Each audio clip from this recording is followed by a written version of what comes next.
बिस्मिल्लाहिर्रहमानिर्रहीम। एक ख़बर याहू न्यूज़ में जो छपी है और वो ये है कि जो अब बहुत ज़्यादा मशहूर हो रही है वो ये है कि आपको ये बतलाता चलूँ कि अमेरिका में ये था कि जो 9/11 के हमले हुए थे वो हमले वो कहते थे कि ये सऊदी अरब की हुकूमत इसमें मुलव्वस है और वहाँ की आवाम का मुतालबा अमेरिका से ये था चूँकि इसमें सऊदी अरब मुलव्वस है इसलिए सऊदी अरब से इसका हर्जाना लिया जाए, हमारी फैमिलीज़ को और जो हमारी चीज़ों को नुकसान पहुंचा है उसका हर्जाना लिया जाए। और वो हर्जाना जो है सैकड़ों अरब डॉलर में था।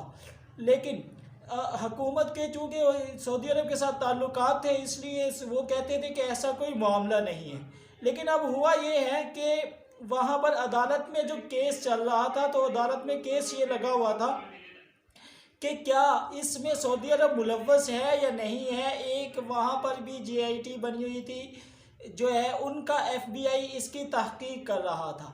अब तहकीक के अंदर उन्होंने जो है दो नाम दिए कि जी ये दो नाम हैं, ये दो लोग हैं जो इसमें शामिल हैं और साथ ही कहा अदालत से कहा कि तीसरा आदमी है उसका नाम आप चेक कर सकते हैं लेकिन आप उसे डिस्क्लोज़ नहीं कर सकते, उसे लोगों में नहीं ला सकते क्योंकि ये जो है ये हमारी मुल्क की सिक्योरिटी का मसला है और हमारी हुकूमत की तरफ से इसकी इजाज़त नहीं है।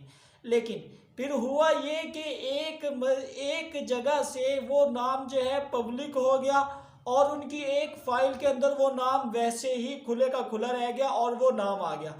अब FBI जो उनकी एजेंसी है वो कहती है जी ये हमसे गलती से ये काम हुआ, हमने जो है जानबूझकर ये काम नहीं किया। लेकिन वो जो तीसरा आदमी जिसका नाम सामने आया है वो तीसरा आदमी वही है जिसका सऊदी हुकूमत के साथ ताल्लुक़ बनता है, इसलिए कि वो तीसरा आदमी वो था कि जब हमले हुए थे उस वक़्त वो आदमी ये अमेरिका में जो सऊदी अरब का सफारत खाना है उसमें काम कर रहा था और वो इस्लामिक अफेयर की जो वजारत है उसके तहत आता था। अब इसका नतीजा क्या निकला? नतीजा ये निकला कि उनके लिए ये बात साबित हो गई कि इसमें सऊदी अरब की हुकूमत का एक आदमी मुलव्वस था जिसने आगे उन दो आदमियों की मदद की जिनका उन्होंने नाम ले दिया था और फिर उन दो आदमियों ने आगे उन दो हाईजैकरों की मदद की जिन्होंने उस वक़्त जहाज़ों को जो है हाईजैक किया था और जहाज़ों को जाकर वर्ल्ड ट्रेड सेंटर से टकराया था। अब इसके नतीजे में होगा ये कि अब उनका मुतालबा डायरेक्ट सऊदी अरब से हो जाएगा, हुकूमत से होगा कि हमें पैसे दो।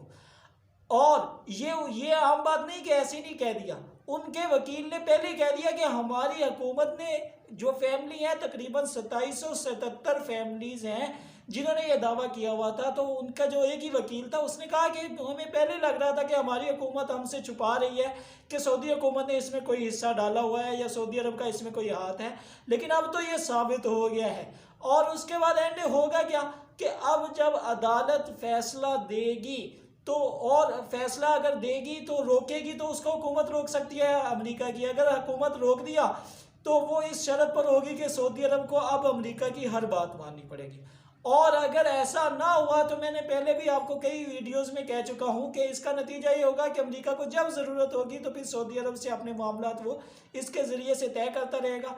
लेकिन अगर ऐसा ना हुआ तो एंड में ये होगा कि आपको पता है कि सऊदी अरब के जितने भी पैसे हैं वो पड़े तो अमेरिका में ही हुए हैं, उनका अक्सर हिस्सा अमेरिका में पड़ा हुआ है।